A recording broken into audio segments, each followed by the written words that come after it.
So there's going to be an undergoing theme: self-awareness and emotional responsibility. That's how you're going to be able to start a firm and fair relationship. So the question is, how do you become self-aware? This is the Firm and Fair podcast. I'm your host, Spencer, and we have work to do.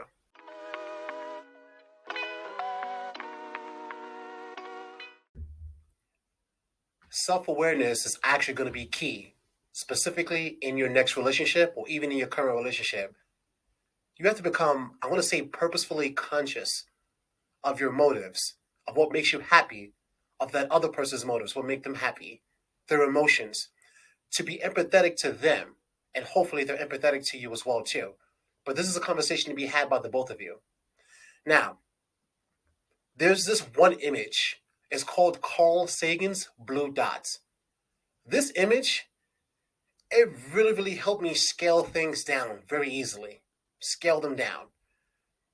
Let's take a look at this blue dot. Let's see what we got going on here. Let's see what we got going on here.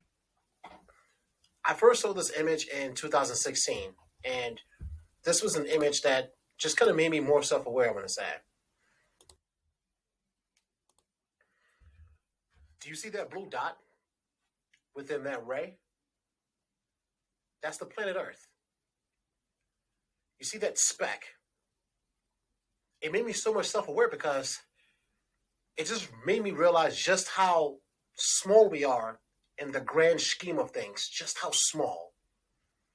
You take a look at that blue dot, you tell me what you see. I'll tell you what I see. I see every person that's lived and died. I see all the happiness, all the joy, all the sorrow, all the anger, every single building that's been built, all the natural resources on a single dot. In other words, anything that's going on in my life, it's not as big as I would like for it to seem. It just seems so big in the scope of the fact that it's in my life. But here it is, that blue dot. It makes me constantly aware of the fact that we're so small in the grand scheme of things. So then the question becomes, how do you want to live the rest of your life? For me, to become self-aware, it made more sense to just not worry about the small things like I used to. Things don't stress me out like they used to. Because, again, everything that we ever know as human beings on that blue dot. It's allowed me to live life a little easier. Just knowing that no matter how big you become, you ain't gonna be no bigger than that blue dot. And that's the whole planet Earth. All the water, all the natural resources, all the technology, all the money, all the debts, everything that exists as we know it on a blue dot. We're not as big as we think we are. Our problems are not as big as we think they are. You're going to have to start sizing down things and making, I guess like, you need to make room in your life for things that happen and be more accepting and more forgiving of bad things that happen. It's a crazy thing to just know that our lives are intertwined on that blue dot. Just a dot. For what it's worth, I've actually taken the self-awareness journey a bit deeper than just that image. But it was something that was profound for me to really be able to scale things down. And it's helped me become that much more self-aware because now things that used to stress me out really don't stress me out like they used to. They just don't. Because it's small. It's minute.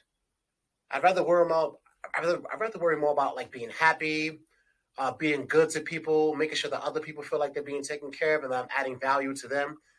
I don't worry about myself as much as I used to. I just don't. Things actually become easier. To me, that makes it real easy to just start living life. And that's exactly what you want to do. Just live life. Have a good time with it. Be good to people. Be good to yourself. We only have a limited amount of time on this earth.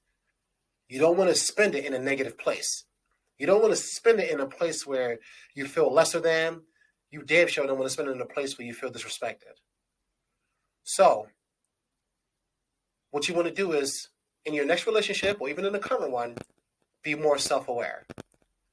Place yourself in the foot of your partner or in the feet or in their shoes. Whatever works for you. And ask yourself, based upon how you're treating them, is this how you will want to be treated yourself?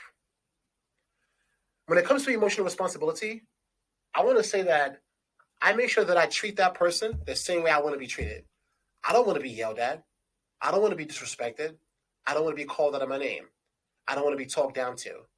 So I make sure I keep that same energy with them as well too, whether I'm right or whether I'm wrong. You have to become self-aware to truly attain emotional responsibility. But then it's an ongoing conversation. Look, if you're just starting with me, the journey has just started.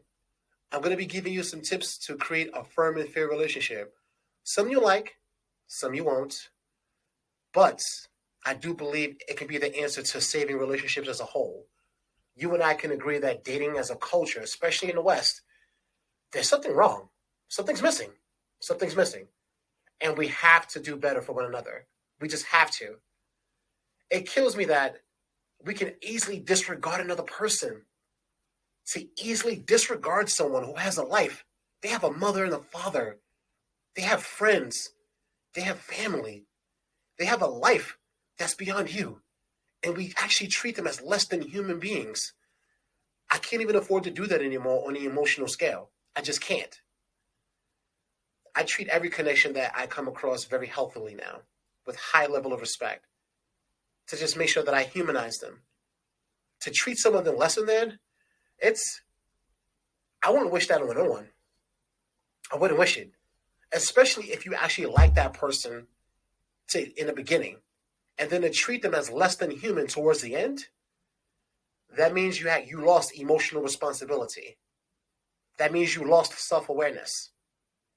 And this has to stop. It has to. You're going to do better. I'm going to do better. We all will. This is the Spencer Perspective, and I'm out.